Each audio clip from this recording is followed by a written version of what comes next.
بسم اللہ الرحمن الرحیم۔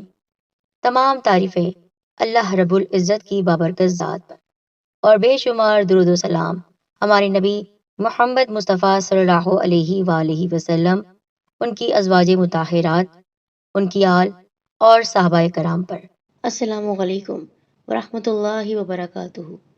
بہنوں اور بھائیوں، کون شخص نہیں چاہتا کہ وہ گناہوں سے پاک ہو جائے، اس کو وہ درجات عطا کیے جائیں جو اللہ تعالیٰ کے نیک بندوں کو عطا کیے جاتے ہیں۔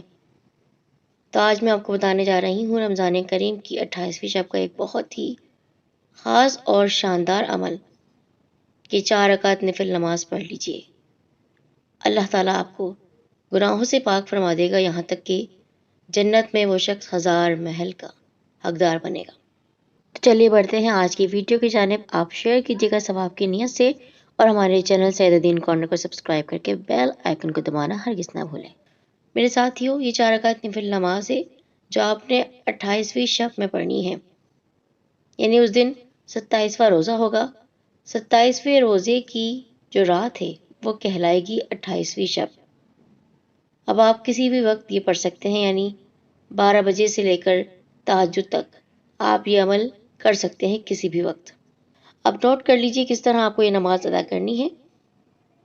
نیت کرنی ہے آپ کو 4 رکعت نفل نماز کی، اور پھر نیت کرنے کے بعد آپ نے ہر رکعت میں الحمد شریف کے بعد، یعنی سورہ فاتحہ کے بعد، سورہ القدر انا انزلناہ فی لیلۃ القدر ایک بار، اور قل ھو اللہ احد سورہ اخلاص آپ کو پڑھنی ہے 27 بار۔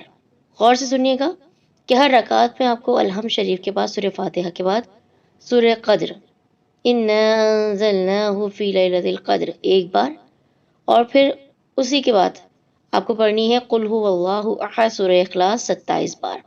اس طرح کل 4 رکعتیں ہیں، اور چاروں رکعتوں میں آپ نے اسی ترتیب میں ان صورتوں کو پڑھنا ہے کہ پہلے سورہ فاتحہ جو پڑھی جاتی ہے ہر نماز میں، اس کے بعد سورہ القدر ایک بار، اور سورہ اخلاص 27 بار، 27 ٹائمز۔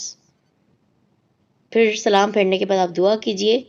آپ یقین نہیں کریں گے کہ جو شخص یہ نماز ادا کرتا ہے وہ گناہوں سے ایسے پاک ہو جاتا ہے کہ گویا آج ہی اپنی ماں کے پیٹ سے پیدا ہوا ہے، اور اس کو اللہ کریم جنت میں 1000 محل عطا فرمائے گا۔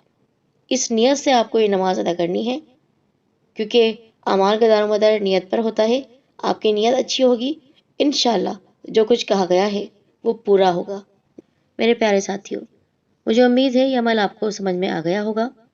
جس ترتیب سے ہم نے آپ کو بتایا ہے اسی ترتیب سے آپ نے اس صورتوں کو پڑھنا ہے، بسم اللہ الرحمن الرحیم کے ساتھ، اور اس نیت کے ساتھ کہ آپ کی دعا ضرور قبول ہوگی۔ آپ جو مانگ رہے ہیں بارگاہ الہی میں آپ کا یہ عمل مقبول ہوگا، اور رمضان کریم کی مبارک گھڑیوں میں آپ جو عبادت کریں گے، کوئی سی بھی عبادت ضرور قبول ہوتی ہے اگر آپ کی نیت سچی ہو۔ اللہ تعالیٰ بے شک بہت مہربان ہے، بہت رحم کرنے والا ہے۔ اللہ تعالیٰ ہم سب کو رمضان کریم کی قدر کرنے کی توفیق عطا فرمائے، اور ان راتوں میں ہم وہ عبادتیں کر سکیں کہ جن سے ہمارے نیک اعمال مزید بڑھ جائیں، دنیا اور آخرت سنور جائے۔ ثواب کی نیت سے اس ویڈیو کو ضرور شیئر کیجیے گا، کیونکہ اچھی بات بھی کسی تک پہنچانا صدقہ جاریہ ہے۔ اپنے تک یہ عمل مت رکھیے گا، نہ جانے کس کو فائدہ پہنچ جائے اور اس کی وجہ سے آپ کو اور ہمیں ثواب عطا کیا جائے۔ ہم سب کو اپنی دعاؤں میں یاد رکھیے گا، پوری امت مسلمہ کو اپنی دعاؤں میں آپ ضرور یاد رکھیے گا۔ اپنا خیال رکھیں۔ جزاک اللہ خیر۔